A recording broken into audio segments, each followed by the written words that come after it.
Bharatiya Janata party के राष्ट्रीय अध्यक्ष और आज इस संगोष्ठी में मुख्य अतिथि के रूप में उपस्थित आदरणीय जेपी नड्डा जी, प्रबोधिनी के अध्यक्ष और महाराष्ट्र के विधानसभा में प्रतिपक्ष के नेता माननीय देवेंद्र फडणवीस जी, प्रबोधिनी के उपाध्यक्ष राज्यसभा के सांसद और आईसीसीआर के अध्यक्ष माननीय डॉक्टर विनय सहस्रबुद्धे जी, और हमारे न्यासी और भारतीय जनता पार्टी के राष्ट्रीय संगठक आदरणीय वी सतीश जी, और इस सभागार में सभी आप उपस्थित बंधु और भगिनी और पत्रकार मित्रों का मैं रविंद्र साठे, रामभाऊ नारगी, प्रबोधिनी की ओर से हृदय से स्वागत करता हूँ। हम सब जानते हैं आज यहाँ पर वंशवाद की राजनीति से लोकतंत्र को खतरा, इस विषय पर पूरे दिन का एक सेमिनार हो रहा है, इसके लिए हम यहाँ पर उपस्थित हैं। मैं आदरणीय देवेंद्र जी से अनुरोध करूंगा कि सबसे पहले आज के मुख्य अतिथि माननीय नड्डा जी का पुष्पगुच्छ और प्रबोधिनी के प्रकाशन देकर स्वागत करें।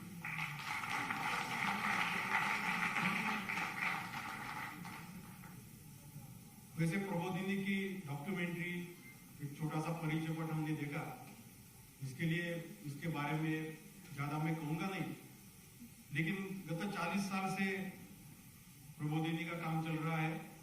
प्रशिक्षण, प्रबोधन और शोध, इन पहलुओं के ऊपर ये कार्य हमारा चल रहा है। इस साल 19 अक्टूबर को प्रबोधिनी को 40 साल पूरे हो रहे हैं, तो 19 अक्टूबर से अगले 6 महीने प्रबोधिनी अनेक उपक्रम हाथ में लेने वाली है पूरे देश भर में। तो उसमें आप सबका सहयोग, आपकी शुभकामनाएं और आपका प्रतिभाग, सहभाग अपेक्षित है। मैं ज्यादा समय नहीं लूंगा, एक ही केवल बात बताऊंगा कि इस सेमिनार के निमित्त हमने एक निबंध स्पर्धा का भी आयोजन किया था, खास करके युवा वर्ग के लिए, और उसमें 154 लोगों ने सहभाग लिया। उसके जो भी निकाल परिणाम आए उसके बारे में समापन सत्र में इसकी जानकारी दी जाएगी। तो प्रशिक्षण, प्रबोधन और शोध कार्य, यह विषय लेकर प्रबोधिनी गत 40 साल से काम कर रही है। हमारे 4 जगह कार्यालय है, मुंबई में है, उत्तन में जहां पर हमारा ज्ञान नैपुण्य केंद्र प्रशिक्षण संकुल जो हमने फिल्म में देखा, वो उत्तन में कार्यालय है, एक दिल्ली में कार्यालय और एक पुणे में कार्यालय, ऐसे 4 जगह हमारे कार्यालय। हमारे विद्यमान अध्यक्ष आदरणीय देवेंद्र जी है, उपाध्यक्ष विनय जी है।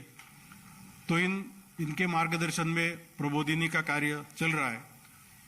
मैं ज्यादा कुछ नहीं कहूंगा, मेरे वाणी को विराम देता हूं और मैं अनुरोध करता हूं माननीय विनय जी को कि इस कार्यक्रम का प्रास्ताविक करें।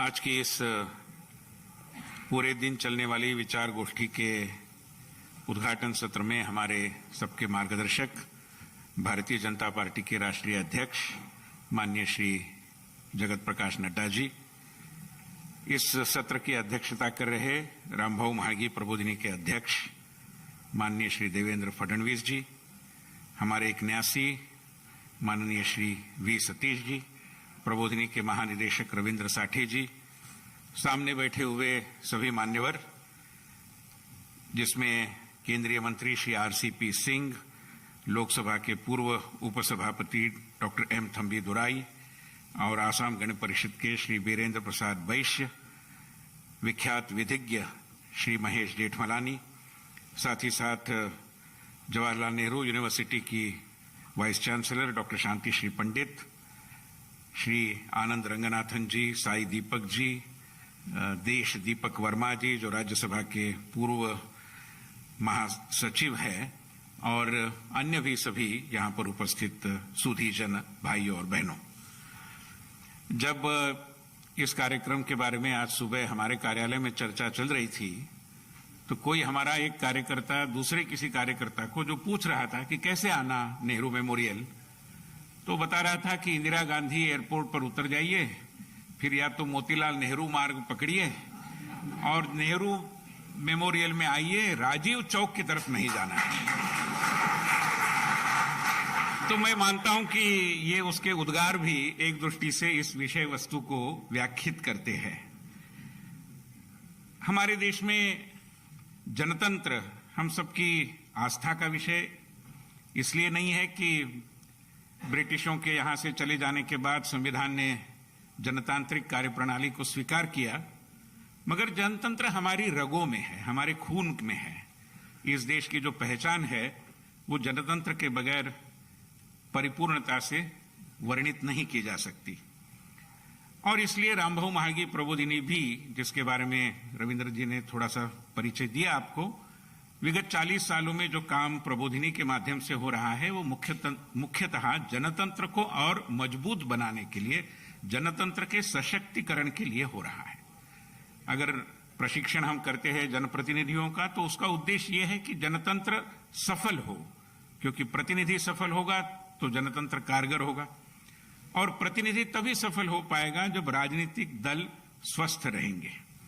और उस दृष्टि से इस सेमिनार की भी एक परिकल्पना की गई। इसके पहले भी जनतंत्र को लेकर कई सारे विषयों को प्रबोधिनी ने स्पर्श किया था। जैसे कुछ साल पहले एक राष्ट्र एक निर्वाचन यानी सामयिक चुनावों की जो एक चर्चा देश में छिड़ी थी, उसमें प्रबोधिनी ने भी अपना एक योगदान दिया, कुछ सेमिनार्स किए, कुछ कार्यक्रम किए, तरह तरह के अन्य कार्यक्रम भी, जिसमें ग्रामीण अंचलों में जनतंत्र के बारे में हो या नगर निगमों में जो महिला नगर पार्षद चुनकर आती है उनके कार्य की समीक्षा और उसके नागरिक प्रशासन पर परिणाम, इसके बारे में अध्ययन, ऐसी बहुत सारी बातें जनतंत्र को लेकर प्रबोधिनी के विषय सूची का हिस्सा इसके पहले भी बनी रही। इसी क्रम में भारत के जनतंत्र को और सशक्त बनाने की दिशा में जो सोच बननी चाहिए, उसमें एक बिंदु आता है कि जो घराना केंद्रित राजनीतिक दल है उनकी स्थिति और उनका भारत की राजनीति को एक दृष्टि से खतरा। और इस विषय की परिपूर्ण चर्चा आज के दिन भर के इस विमर्श में होगी। अभी ये हमारा जो उद्घाटन सत्र है, उसके बाद एक सत्र होगा जिसमें democratic deficit due to dynastic parties, इस विषय पर श्रीमान RCP सिंह, डॉक्टर थम्बी दुराई जी, श्री बीरेंद्र प्रसाद बैश्य जी अपने विचार रखेंगे, जिसकी अध्यक्षता श्री महेश जेठमलानी करेंगे। उसके बाद भोजन के पश्चात वाले एक सत्र में regulatory framework to govern parties for prevention of dynasticism, इसकी चर्चा हम करेंगे, जिसमें डॉक्टर आनंद रंगनाथन, विधिज्ञ जे साई दीपक दोनों अपने विचार रखेंगे और राज्यसभा के पूर्व महासचिव देश दीपक वर्मा उस सत्र की अध्यक्षता करेंगे। बाद में जो समापन सत्र होगा उसमें हमें जानी मानी राजनीतिक शास्त्र की अध्येता, रिसर्चर और जवाहरलाल नेहरू यूनिवर्सिटी के वाइस चांसलर डॉक्टर शांति श्री पंडित जी का मार्गदर्शन हमें मिलेगा। आज अगर मैं आपको बताऊं कि देश में 2858 राजनीतिक दल है जो चुनाव आयोग की वेबसाइट पर हमें मिलते हैं। इसमें से रजिस्टर्ड दल तो सारे हैं, मगर जो रिकॉग्नाइज पार्टियां हैं, जो मान्यता प्राप्त दल है, उनकी संख्या को 54 के करीब है। इन 54 दलों में, जिसमें राज्य दल भी है, राष्ट्रीय दल भी है, इसमें मात्र 8 दल शायद ऐसे होंगे जो किसी घराना केंद्रित अवस्था से मुक्त है, जो विचारधारा पर आधारित है और विचारों के लिए काम करते हैं, जिनके कारण नीतियों को आकार दिया जा सकता है। तो ये जो वास्तविकता है, एक दृष्टि से डरावनी वास्तविकता है कि इतने सारे घराना केंद्रित दल है। और हमारे देश में भी, यहां पर राजशाही थी तब भी हमारे राजा महाराजा एक दृष्टि से जनतांत्रिक परिकल्पना को लेकर काम करते थे। हमारे महाराष्ट्र में संत रामदास बड़े आध्यात्मिक गुरु हो गए। उन्होंने दासबोध में मूर्खों के लक्षण बताए हैं। उसमें एक मूर्ख लक्षण यह है कि सांगे वडिलांची कीर्ती तो एक मूर्ख, यानी जो अपने जो पुरखे हैं उनकी कीर्ति के आधार पर ही अपना काम करता है, नई कीर्ति कुछ उसमें समाहित नहीं करता, वो कोई मूर्ख जैसा ही व्यक्ति है, ये वो कहते हैं। तो इस दृष्टि से केवल हमारे पुरखों ने किए हुए काम के आधार पर पार्टी चलाना ये कोई जनतंत्र की सेहत का परिचायक नहीं है। आज कई ऐसे दल हैं जिनमें आज जो शिशु अवस्था में है, हो सकता है कि पालने में है, वो व्यक्ति 30 साल बाद उस राजनीतिक दल का अध्यक्ष बनेगा, ये बताने के लिए किसी ज्योतिषी की जरूरत नहीं है। ऐसे भी दुर्भाग्यवश कई सारे राजनीतिक दल हमारे देश में है। इस पृष्ठभूमि पर 3 उद्देश्यों को लेकर हम इस विमर्श का आयोजन कर रहे हैं। पहली बात यह है कि ऐसे घराना केंद्रित राजनीतिक दलों से पार्टी संगठनों के द्वारा संचालन किए जाने वाले शासनों को, यानी राज्य सरकारों को कुल मिलाकर कैसे हानि होती है, इसकी कुछ चर्चा हम करेंगे, आकलन बनाएंगे। साथ ही साथ इसके बारे में क्या उपाय हो सकते हैं, इसकी भी चर्चा का प्रारंभ हम करेंगे। मैं आपको बता दूं, हम महाराष्ट्र से आते हैं और महाराष्ट्र का जो चैरिटी कमिश्नर है, उसने जो पब्लिक चैरिटेबल ट्रस्ट के लिए कानून लाया है, उसमें एक बिंदु यह है कि किसी भी पब्लिक चैरिटेबल ट्रस्ट में ब्लड रिलेशंस के 2 व्यक्ति एक ही समान कालावधि में पदाधिकारी नहीं बन सकते। ऐसी स्थिति में राजनीतिक दलों में जैसे हम देख रहे हैं कि पिता अध्यक्ष, पत्नी कोषाध्यक्ष, पुत्र उपाध्यक्ष, इस तरीके की जो रचना होती है, जो जनतंत्र की संकल्पना के एकदम विरोध में जाती है, उसकी भी चर्चा हम करेंगे। और कुल मिलाकर इस विषय पर एक स्वस्थ विमर्श देश में स्थापित हो, जो भारतीय जनतंत्र के और सबलीकरण के लिए कारगर साबित होगा। ये इसके पीछे की भूमिका है। मैं उम्मीद करता हूं कि आप सभी लोग इस चर्चा सत्र में पूरे समय के लिए उपस्थित रहेंगे, अपने अपने जो भी वक्ता है उनके विचार सुनेंगे, कहीं अवसर मिलता है तो अपनी बात को भी रखेंगे। मैं मेरे भाषण के समापन के अंत के पहले माननीय राष्ट्रीय अध्यक्ष जी श्री जेपी नड्डा जी का बहुत बहुत आभार व्यक्त करता हूं कि उन्होंने समय निकालकर वो यहां आए। देवेंद्र फडणवीस जी भी केवल इसी कार्यक्रम के लिए मुंबई से यहां पर आए हैं, उनके प्रति भी हम कृतज्ञ हैं। और जितने सारे महानुभाव, विशेष रूप में हमारे सभी मान्यवर वक्ता जिन्होंने समय निकालकर हमारे निमंत्रण का सम्मान किया, उनके प्रति भी हम आभारी हैं। बहुत बहुत धन्यवाद। बहुत बहुत धन्यवाद विनय जी। अब मैं अनुरोध करता हूं आज के कार्यक्रम के अध्यक्ष और प्रबोधिनी के अध्यक्ष माननीय देवेंद्र जी से कि कृपया अपना अध्यक्ष उद्बोधन करें।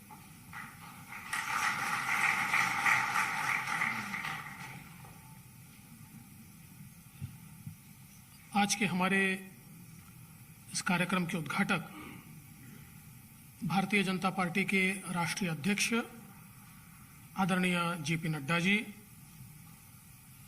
विनय सहस्त्रबुद्धे जी, रविंद्र साठे जी, वी सतीश जी, इस सभागार में उपस्थित केंद्रीय मंत्री श्री आरसीपी सिंह जी, थम्बी दुरई जी, वीरेंद्र वैश्य जी, शांतिश्री पंडित जी, आनंद रंगनाथन जी, कई गणमान्य वक्ता यहाँ पर उपस्थित है। हमारे जेठमलानी जी भी यहाँ पर उपस्थित है। ऐसे कई गणमान्य लोग हैं, उन सभी को मैं प्रणाम करता हूँ। और आज रामभाऊ माळगी प्रबोधिनी के माध्यम से एक बहुत ही महत्वपूर्ण विषय पर ये दिन भर की गोष्ठी आयोजित की गई है। और मैं ऐसा मानता हूं कि ये बिल्कुल सही वक्त है कि जब हम वंशवाद की राजनीति के ऊपर चर्चा भी करें और एक जनमत तैयार करें, क्योंकि हमने लोकतंत्र को स्वीकारा है। और जिस समय लोकतंत्र की परिकल्पना भारत रत्न डॉक्टर बाबा साहेब आंबेडकर जी ने रखी थी, तो आंबेडकर जी ये कहते थे कि संविधान ने परिवर्तन क्या किया है। तो परिवर्तन ये किया है कि पहले रानी के पेट से जो पैदा होता था वो राजा होता था। अब राजा रानी के पेट से पैदा नहीं होगा, तो वोट की पेटी से यानी बैलेट बॉक्स से पैदा होगा।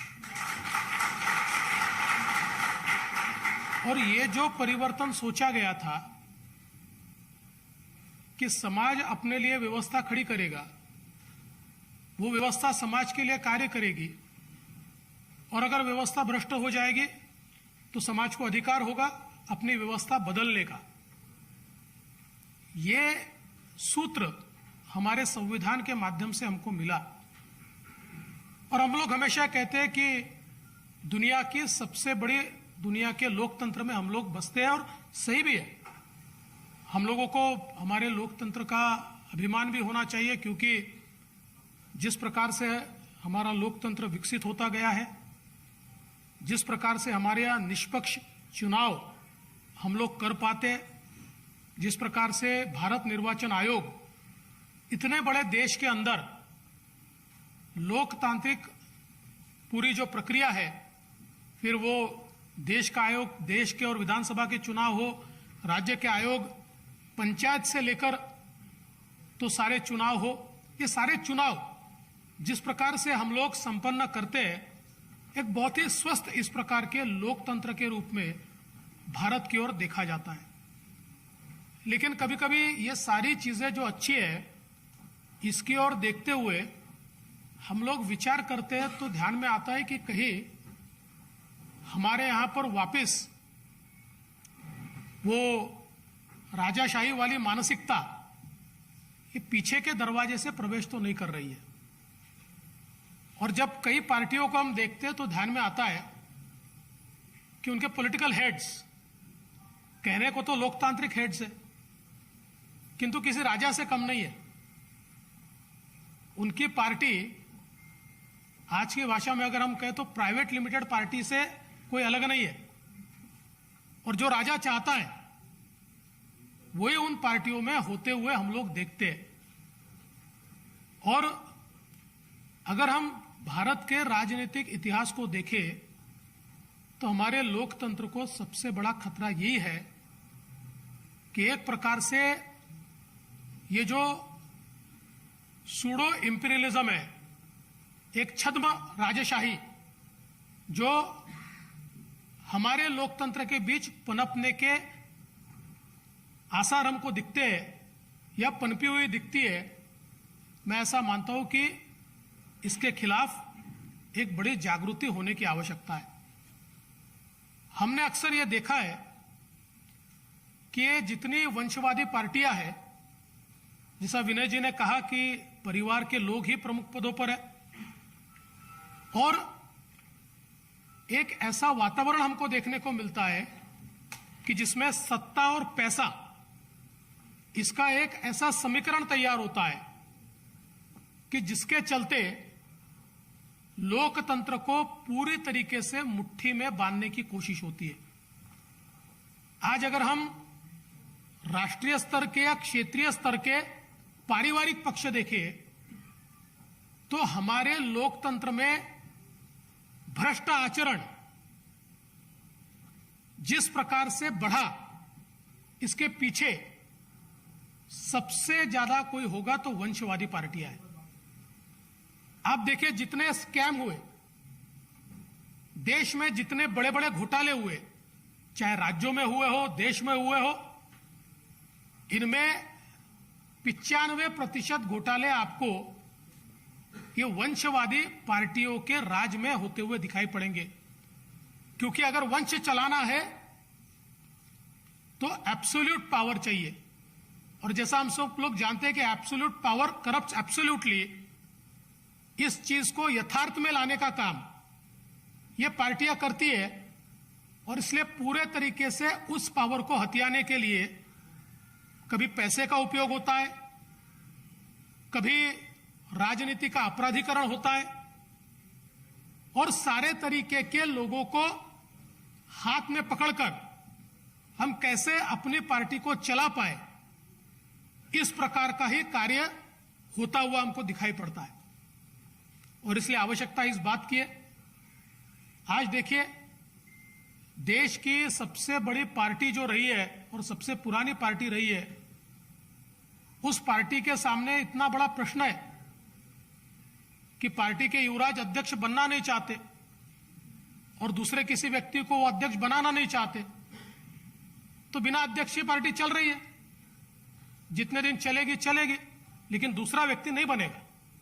बनेंगे तो युवराज बनेंगे, और ऐसा सब जगह है। मतलब महाराष्ट्र भी इससे कोई अलग नहीं है। मैं चूंकि महाराष्ट्र से आता हूं इसलिए महाराष्ट्र का उदाहरण दे रहा हूं, तो महाराष्ट्र में भी यही परिस्थिति हमको पता है कि महाराष्ट्र के मुख्यमंत्री के बाद उनकी पार्टी कौन चलाएगा, उनके बाद उनकी पार्टी कौन चलाएगा। कोई तीसरा व्यक्ति जब चलाने की कोशिश करता है या पावरफुल होता है तो पार्टी से बाहर हो जाता है, पार्टी में रहता नहीं है। तो मुझे ऐसा लगता है कि ये जो एक प्रकार से हमारी लोकतंत्र के ऊपर ये जिस प्रकार का एक खतरा हमको दिखाई पड़ता है कि धीरे धीरे कुछ लोगों के हाथ में, मतलब एक महाराष्ट्र के बड़े एक पॉलिटिकल थिंकर ने किताब लिखी और उस किताब के माध्यम से उन्होंने कहा कि पुरानी बात है, आज की बात नहीं है, 15-20 साल पहले की बात है, पर उन्होंने उस किताब के माध्यम से कहा कि महाराष्ट्र की राजनीति 50 परिवार चलाते हैं, 50 परिवारों के बाहर वो जाती नहीं है। ये तो ठीक है कि मोदी जी के आने के बाद महाराष्ट्र की भी राजनीति बदली, पर इस प्रकार की राजनीति अलग अलग राज्यों में हमने देखी कि चंद परिवार मिलाकर, मतलब इधर भी वो उधर भी वो, चारों तरफ अलग अलग ब्रांड लेकर, अलग अलग नाम लेकर वही वो, और सामान्य व्यक्ति उसको कोई, मुझे ऐसा लगता है कि उसमें चांस नहीं है। और मुझे इस बात की खुशी है कि हम तो जिस विचारधारा में काम करते हैं उसमें वंशवाद का कोई स्थान नहीं है। और शायद इसीलिए मुझे ऐसा लगता है कि मोदी जी जैसा एक सामान्य परिवार से आने वाला व्यक्ति प्रधानमंत्री बन सकते हैं, या नड्डा जी जैसे जिनकी कोई पॉलिटिकल पृष्ठभूमि नहीं है वे राष्ट्रीय अध्यक्ष बन सकते हैं, क्योंकि वंशवाद से अलग सही मायने में लोकतंत्र को अपनाकर विचारों के लिए काम करने वाली, सत्ता के लिए नहीं, विचारों के लिए काम करने वाली इस प्रकार का जब दल तैयार होता है तो हमको एक अलग परिणाम देखने को मिलता है। हम सभी लोग आदरणीय नड्डा जी को सुनना चाहते हैं, इसलिए मैं ज्यादा समय नहीं लूंगा, लेकिन मैं ऐसा मानता हूं कि रामभाऊ माळगी प्रबोधिनी ने आज का जो विषय रखा है, आज के विषय से विचार प्रवर्तन तो होगा ही, लेकिन विचार प्रवर्तन के साथ साथ जब तक विचार परिवर्तन नहीं होगा तब तक हमको वंशवाद के खिलाफ ये लड़ाई जारी रखनी पड़ेगी, और उसके लिए आप सभी उसमें सहाय करें। इतना ही कहते हुए अपने शब्दों को विराम देता हूं। जय हिंद, जय भारत। धन्यवाद देवेंद्र जी। अब मैं आज के मुख्य अतिथि हमारे अभिभावक आदरणीय नड्डा जी से अनुरोध करूंगा कि कृपया हम सबको मार्गदर्शन करें।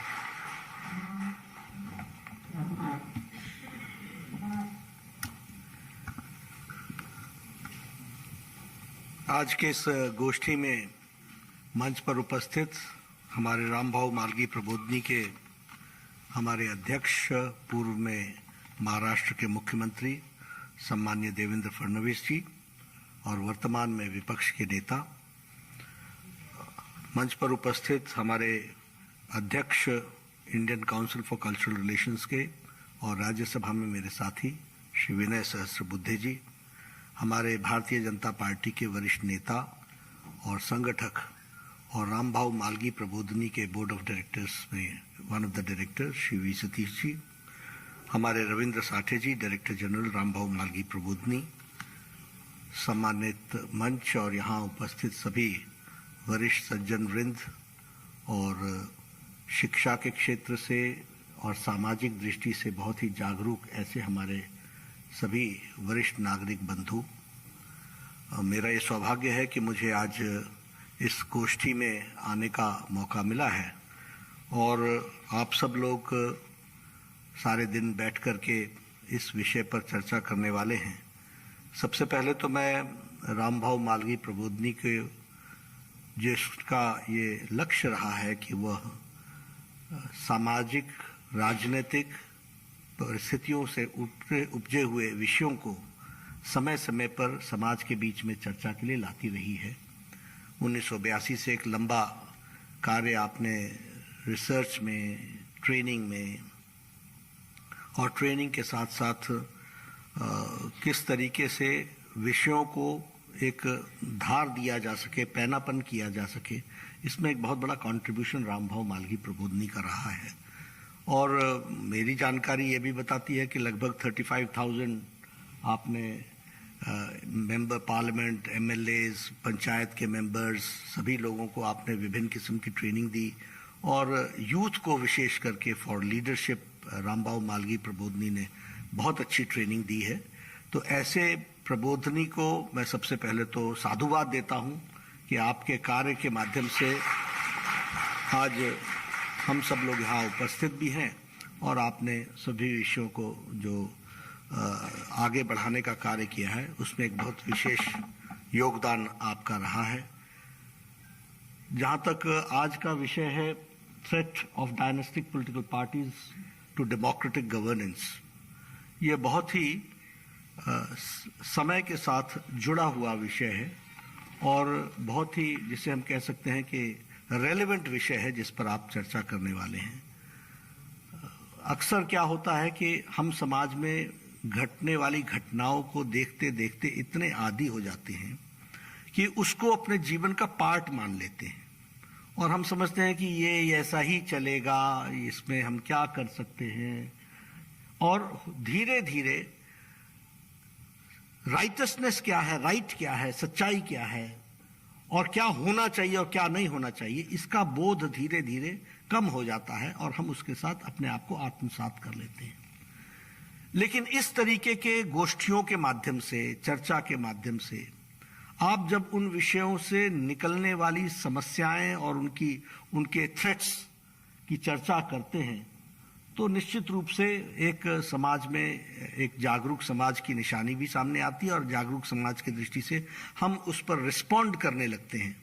तो इसलिए सब्जेक्ट सिलेक्शन के लिए भी मैं रामबाबू मालगी को और विशेष करके विनय जी को बधाई देना चाहता हूं कि उन्होंने एक बहुत ही सामयिक विषय पर चर्चा करने का प्रारंभ किया है और मुझे खुशी है कि इसमें हमारे देवेंद्र फडणवीस जी भी पार्टिसिपेट करेंगे, आरसीपी सिंह जी पार्टिसिपेट करेंगे, थम्बी दुराई जी पार्टिसिपेट करेंगे, हमारे वैश्य साहब पार्टिसिपेट करेंगे, महेश जेठमलानी जी पार्टिसिपेट करेंगे, रंगनाथन जी होंगे, देश दीपक जी होंगे, साई दीपक जी होंगे। यानी आपने सभी वॉक्स ऑफ लाइफ से और सभी पॉलिटिकल पार्टीज के दृष्टि से काम करने वाले लोगों को और विशेष करके जो जागरूक लोग हैं, इंटेलेक्चुअल हैं, उनको आपने इसमें जोड़ा है। तो एक तरीके से आपको इसके लिए भी मैं बधाई देता हूं कि दिन भर में जो आप डेलिब्रेशंस करेंगे उन डेलिब्रेशंस में बहुत कुछ निकलेगा। बैठा बैठा मैं ये भी सोच रहा था कि आपने उद्घाटन के लिए भी ठीक ही व्यक्ति को बुलाया है जो भारतीय जनता पार्टी जो एकमात्र इंटरनल डेमोक्रेसी को मेंटेन करते हुए आइडियोलॉजिकल कार्डर based party with its all internal dimensions of democracy को मेंटेन करते हुए चलने वाली एकमात्र विश्व की सबसे बड़ी पार्टी है, उसके प्रतिनिधि को आपने बुलाया है तो ठीक ही किया है, क्योंकि वो उन विषयों के बारे में बोलने का हमारा नैतिक अधिकार तो है, क्योंकि we are the persons, we are the champions who have been. तो व्यक्ति के नाते नहीं लेकिन पार्टी के प्रतिनिधि के नाते आपने मुझे इसके लिए मौका दिया, तो मैं इसके लिए भी आपको बधाई देता हूं और धन्यवाद देता हूं।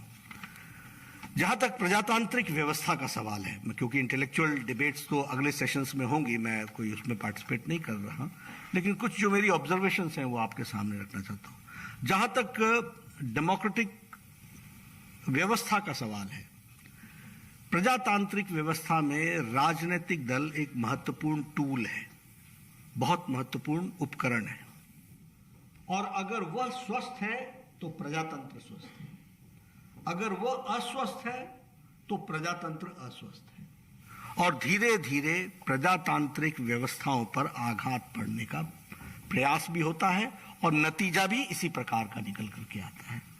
इसलिए जब हम इस बात को कहते हैं अब डिसीजन मेकिंग प्रोसेस है, तो डिसीजन मेकिंग प्रोसेस किसी पॉलिटिकल पार्टी का क्या है?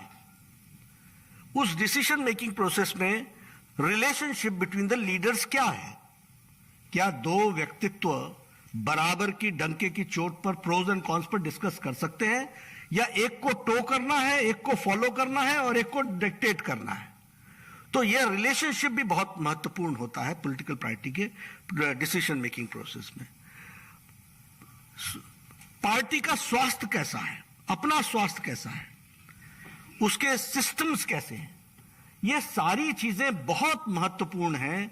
जो आप सुबेरे हेडलाइंस अखबारों में पढ़ते हैं, वो जो निकल करके आता है, वो इन पार्टियों के रीति नीति संस्कार सिस्टम्स में से निकलता हुआ आता है। इस बात को हमको समझना है।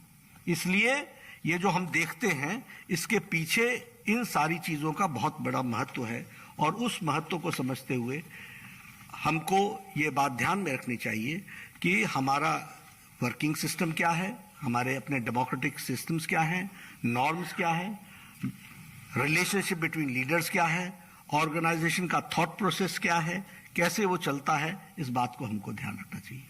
अब देखिए, आप सब लोगों के ध्यान में नहीं आ रहा होगा कि प्रजातंत्र में हमारा प्रजातंत्र कहां खड़ा है, शायद नहीं होगा।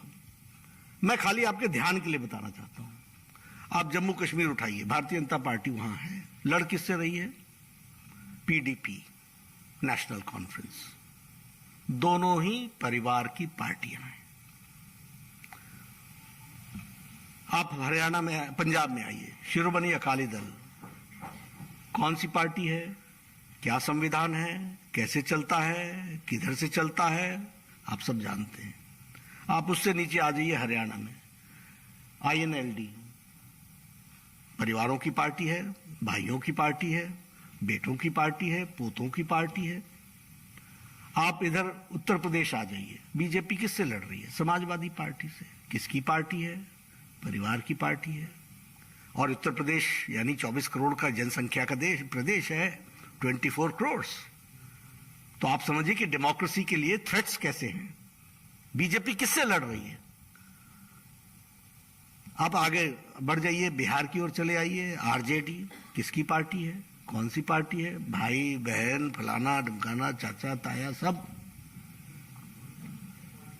आप उससे आगे बढ़ जाइए, आप वेस्ट बंगाल पहुंच जाइए, दीदी भतीजा, पीसी भतीजा, बाकी छुट्टी। वहां का थॉट प्रोसेस क्या होगा, वहां महिला संरक्षण का क्या विषय आता होगा, वहां लॉ एंड ऑर्डर का क्या विषय आता होगा, जो मेरी मर्जी वही कानून, यही चलता है। आप उससे आगे आ जाइए, झारखंड पहुंच जाइए, तो बाबूजी थे, अब बुजुर्ग हो गए हैं, तो बेटे ने संभाल लिया है। अब उससे आप आ जाइए, बीजू जनता दल की बात कर लीजिए, पटनायक फैमिली ही है, वही है। कौन चला रहा है, एमएलए का क्या रोल होगा, देखने वाला विषय है, ये सब स्टडी का विषय है। आप वाईएसआर को देख लीजिए, आंध्र प्रदेश में वाईएसआर रेड्डी थे, अब जगन मोहन रेड्डी हैं, वही कानून, वही पार्टी, वही सब कुछ, जो मेरी मर्जी। आप उससे तेलंगाना में नीचे आ जाइए, आपको केसीआर की पार्टी मिल जाएगी, टीआरएस मिल जाएगी, तेलंगाना राज्य समिति मिल जाएगी, केसीआर। बेटा भी है, बेटी भी है, दामाद भी है, दामाद का बेटा भी है। नक्शा उठा करके देखोगे तो चीफ मिनिस्टर्स कंस्टिट्यूंसी, दामाद कंस्टिट्यूंसी, सन कंस्टिट्यूंसी, सब मिलजुल करके ये खड़ा है। आप तमिलनाडु आ जाइए, हमारे थम्बीदुरई साहब यहाँ बैठे हैं, वहाँ करुणानिधि फैमिली उसी तरीके से चल रही है। अभी आप महाराष्ट्र में आ जाइए, शिवसेना, एनसीपी, परिवार की पार्टी। आप कर्नाटक पहुंच जाइए, आप जनता दल यूनाइटेड, जनता दल एस, वहां कुमार स्वामी या देवेगौड़ा। भारतीय और सबसे दुख की बात यह है कि कांग्रेस भी ना नेशनल रह गई है, ना इंडियन रह गई है, और न ही प्रजातांत्रिक रह गई। ये भी भाई बहन की पार्टी बनकर के खड़ी हो गई।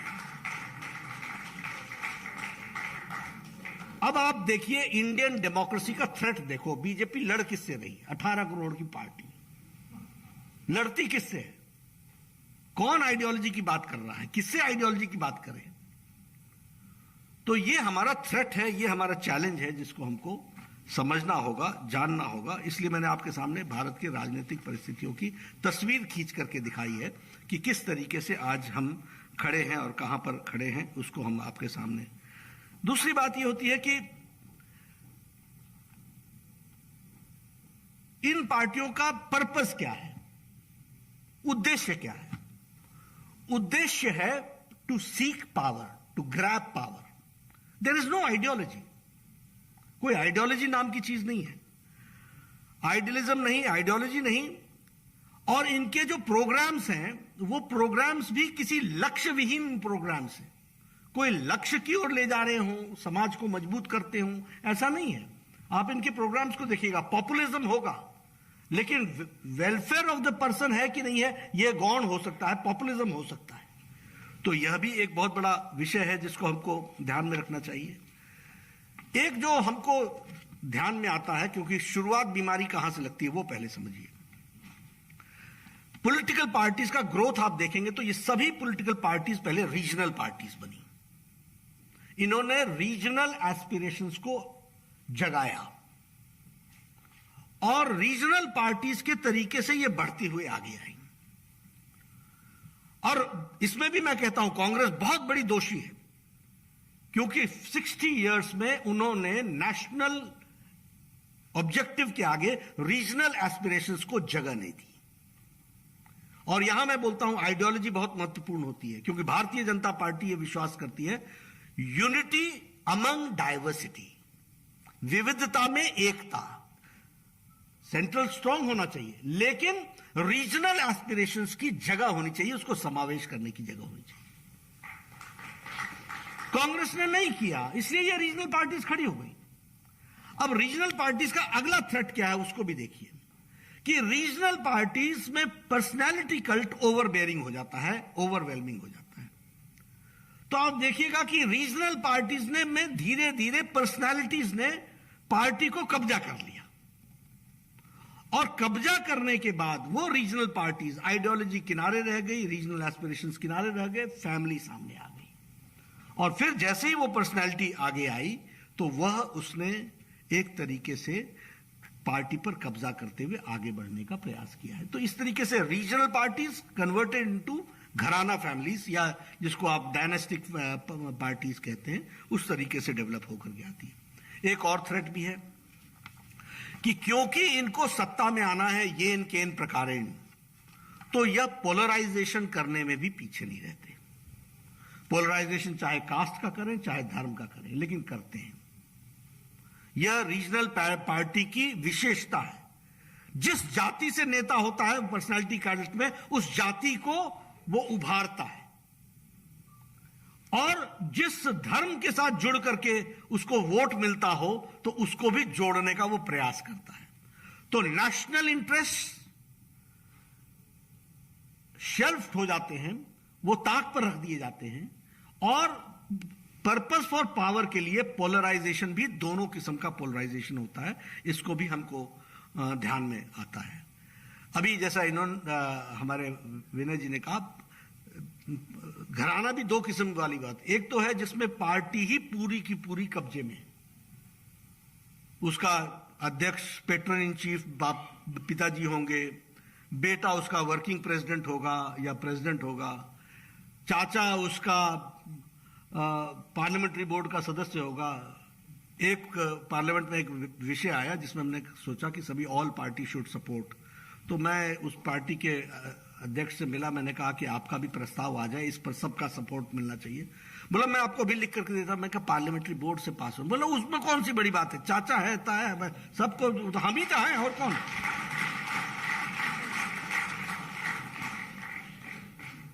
तो ये आप बीती सुना रहा हूं मैं, कोई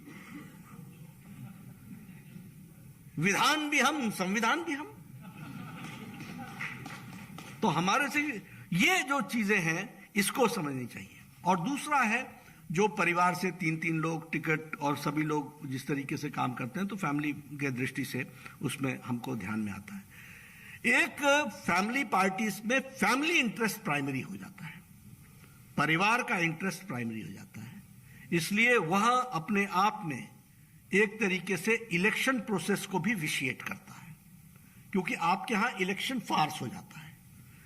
आपकी सुविधा से इलेक्शन हो रहा है तो आप करा लोगे, आपकी सुविधा से नहीं हो रहा है तो आप अवॉइड कर जाओगे, आपकी सुविधा से नहीं हो रहा तो आप अपना डेलीगेट लेकर के आ जाओगे, और इस तरीके से आप एक फॉल्टी डेमोक्रेसी में फॉल्टी पॉलिटिकल पार्टी की दृष्टि से आप काम करते हैं।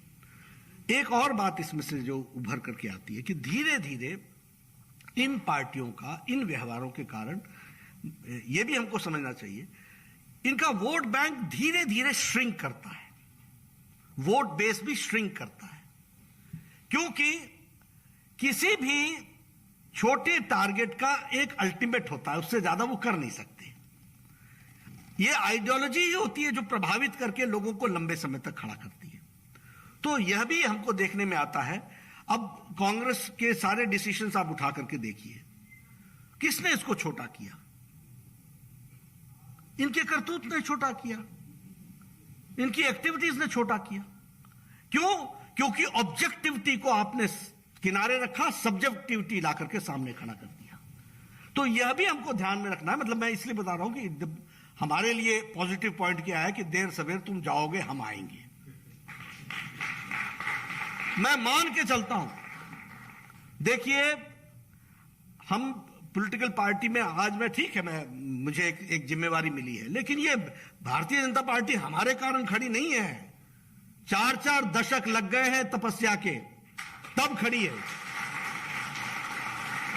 4 जनरेशंस। इसलिए मैं सबको हंसते हंसते बोलता हूं, यार मेरा मुकाबला करना हो तो पहले 4 जनरेशन तो लगा ले, फिर आना हमारे पास। तो इसलिए आप लोगों को लगता होगा मैं कभी घबराता नहीं, मुझे कभी कोई महसूस नहीं होता, क्योंकि ये सब ठीक है। हमारे यहां पत्रकार भी चीजों को बहुत उसमें आपका क्या कहना है, बड़े जैसे पता नहीं सूरज ही आज निकलने से इनकार कर रहा हो शायद। 18 करोड़ की पार्टी है भैया, जिधर मुंह मोड़ लेंगे उधर ही चल पड़ेंगे। इस बात को समझना चाहिए, ये हमारी ताकत है। लेकिन इस 18 करोड़ में मैं भी एक हूं। सिर्फ ये ना समझना कि 18 करोड़ तेरे चलते हैं। ये आइडियोलॉजिकल बेस्ड पार्टी की ताकत है, इसको हमको याद रखना चाहिए। तो हमारा बेस बढ़ेगा ही बढ़ेगा और वो श्रिंक करेंगे ही करेंगे। श्रद्धा होती है तो उसमें से हमको ज्ञान मिलता है, अगर हमारे में नम्रता होती है तो हमारे को मान मिलता है, और मेरिट होती है तो जगह मिलती है। अब ये शाश्वत नियम है, ये मेरे लिए बदलेंगे और किसी और के लिए नहीं बदलेंगे ऐसा नहीं है, बदलेंगे ही नहीं। इसको मानना है तो मानो, नहीं मानना तो नहीं मानो। तो श्रद्धा कोई ऐसे तो नहीं आ जाती है। ठीक है, कुछ लोग मिल जाएंगे जो आपकी तरफदारी करते हुए सारी जिंदगी लगा देंगे, लेकिन देश नहीं लगाता इस तरीके से, प्रदेश नहीं लगाता, वो किसी बड़ी आइडियोलॉजी के लिए लड़ता है। तो इसलिए जो लोग इस थ्रेट से चिंतित हैं उनको मैं ये कहना चाहूंगा कि मस्त रह करके काम कीजिए। आइडियोलॉजिकल बेस्ड पार्टी का कोई मुकाबला नहीं कर सकता। Sooner or later we will be victorious, sooner or later we will be victorious. ये हमको ध्यान में रखना चाहिए। अभी देवेंद्र जी चर्चा कर रहे थे कांग्रेस के बारे में। अब वो उनकी स्थिति आप देख लो ना। मैंने कहा ना कि ना इंडियन रह गई, ना नेशनल रह गई, ना अब भाई बहन की पार्टी रह गई है। अब वो कोई ग्रुप खड़ा है, 23 का है, 22 का है, कभी 21 का होता है, 24 का होता है, जो भी हो, लगे हुए हैं बेचारे। लेकिन आप देखिए, ये नेशनल पार्टी के रूप में भी एक फैमिली की पार्टी बन गई थी, और 1975 का इमरजेंसी का डिक्लेरेशन बहुत बड़ा प्रमाण है इसका। और इंडियन नेशनल कांग्रेस के लीडर के अध्यक्ष के द्वारा कहना India is Indira, Indira is India, इसका बहुत बड़ा प्रमाण है। These are the signals. ये सिग्नल्स हैं जो बताते हैं कि पार्टी की फंक्शनिंग और पार्टी की आत्मा बहुत पहले मर चुकी थी, उसमें जीव रह ही नहीं गया था। लेकिन हां, ऐसी बातों में जब हम बात करते हैं तो हमें इस बात की खुशी है कि हम भारतीय जनता पार्टी के सदस्य हैं, और आप सब लोगों से मैं ये भी निवेदन करूंगा कि हमें जागरूक रखना और ऐसे सेमिनारों में बुलाते रहना ताकि हमको अपनी ताकत भी पता चले, हमें अपनी ताकत भी पता चले, और कहां कहां गिरने के स्कोप हैं उसका भी हमको अंदाजा रहे। तो वो हमको समझना चाहिए। आज हम ये कह सकते हैं we are ideological based party. अकेली पार्टी, मैं तो सबके देखता रहता हूं, संविधान से लेकर के आइडियोलॉजी के परिवर्तन देखता रहता हूं। एक ही पार्टी है जिसने 51 में कहा एक देश में 2 निशान, 2 विधान, 2 संविधान नहीं चलेंगे। और आज हम सरकार में आए गए, लेकिन हमारी ये स्टैंड हमारा सदा का सदा रहा। और दुख की बात यह है कि जो इसके प्रोपोनेंट थे उन्होंने राज्यसभा और लोकसभा में ऑन रिकॉर्ड इसका विरोध किया। क्यों? क्योंकि ऑब्जेक्टिविटी खत्म हो गई थी, सब्जेक्टिविटी आ गई थी। जवाहरलाल नेहरू ने कहा था कि ये तो टेम्पररी है, ये तो घिस के घिस जाएगा, it is a temporary arrangement, article 370। लेकिन जब एब्रोगेट करने के मौका आया तो आपको जम्मू कश्मीर का एंगल समझ में आया, देश भूल गया और ऑन रिकॉर्ड कांग्रेस ने विरोध किया। ये हुआ, ऐसा होता है। तो इसलिए हम आइडियोलॉजिकल बेस्ड पार्टी हैं और आइडियोलॉजी के प्रति ही लोगों की श्रद्धा होने के कारण काडर के प्रति समर्पित होने की वाली पार्टी है। तो काडर भी हम हैं और काडर होने के कारण मास फॉलोइंग हमारी बनती है, क्योंकि उस काडर पर विश्वास करते हुए मास फॉलोइंग की तरफ हम आगे बढ़ते हैं और यह डेमोक्रेसी के लिए बहुत आवश्यक है। अब मेरे से पहले कोई अध्यक्ष था, मेरे बाद भी कोई अध्यक्ष होगा, उसके बाद भी कोई अध्यक्ष होगा, यह हम गारंटी से कह सकते हैं। लेकिन ऐसा क्या है रीजनल पार्टी में कि बाबूजी जब तक गए नहीं तब तक तो हम उसके बाद हमें आएंगे ना? ये कैसे हो रहा है? ये क्यों हो रहा है? ये इसलिए हो रहा है क्योंकि वह रीजनल पार्टी का कैरेक्टर उस तरीके का बन रहा है। और हम बैठे बैठे भी विनय जी से डिस्कस कर रहे थे, संविधान में लिखा हुआ है कि discrimination because of birth is unconstitutional, it is against law. लेकिन यहां तो डिस्क्रिमिनेशन ही होता है, इसी को जगह मिलती है क्योंकि आप फलाने के घर में पैदा हुए हैं इसलिए आप पार्टी के अध्यक्ष बनेंगे। और इसकी भविष्यवाणी कोई भी कर सकता है, अभी पैदा हुआ कि नहीं हुआ मालूम नहीं, लेकिन आपकी भविष्यवाणी कर देंगे कि जो भी आएगा वही होगा सल्तनत का इंचार्ज। तो यह हमारी थ्रेट है। लंबे समय तक एक ही आदमी अध्यक्ष चल रहा है, जैसा भी मीना जी बताया कि हम होंगे, हम नहीं होगा तो टेम्पररी होंगे, एक्टिंग नहीं होगा तो बिना प्रेसिडेंट के चलेंगे, लेकिन चलेगी हमारी चलेगी। तो इससे लड़ना भारतीय जनता पार्टी को कोई तकलीफ। मैं फिर आपको बताता हूं कि हमको तो ऐसे ये जो आइडियोलॉजिकल नॉन आइडियोलॉजिकल पार्टीज हैं इसके साथ लड़ना आप समझ सकते हैं कि हमारे लिए कोई तकलीफ का विषय नहीं होता। हम लोग तो डेमोक्रेसी में विश्वास करने वाले लोग हैं, लेकिन प्रजातंत्र के लिए ये खतरा है। और इसलिए मैं ये चाहूंगा कि हमारे इंटेलेक्चुअल्स आज के सब्जेक्ट पर अपना प्रकाश डालेंगे और सारी बातें कहेंगे, लेकिन इसको हमको विषय को उजागर करना चाहिए। आप सब लोग सभी समाज के प्रतिष्ठित प्रतिनिधि हैं और आपकी एक अपनी फॉलोइंग है, आपकी एक अपनी साख है और आपका एक इंटेलेक्चुअल फ्लेवर है। तो मेरी बातों को, जो मैंने क्रूड बातें आपको कही हैं और जो आज दिन भर में आपको कहा जाएगा, इसको इंटेलेक्चुअल फ्लेवर में आप कैसे आगे रख सकते हैं और लोगों को बता सकते हैं। लेकिन इस पर बहस होनी चाहिए, बहस छिड़नी चाहिए। अब 21वीं शताब्दी का भारत और 21वीं शताब्दी के भारत में एक मजबूत डेमोक्रेटिक तरीके से दुनिया में अपने आप को स्थापित कर रहा है और हम प्रजातंत्र में राजतंत्र को लाने का प्रयास हो रहा है। तो इससे हमको कैसे हम निजात दिलाएंगे? हेल्दी डेमोक्रेसी हमारे को चाहिए।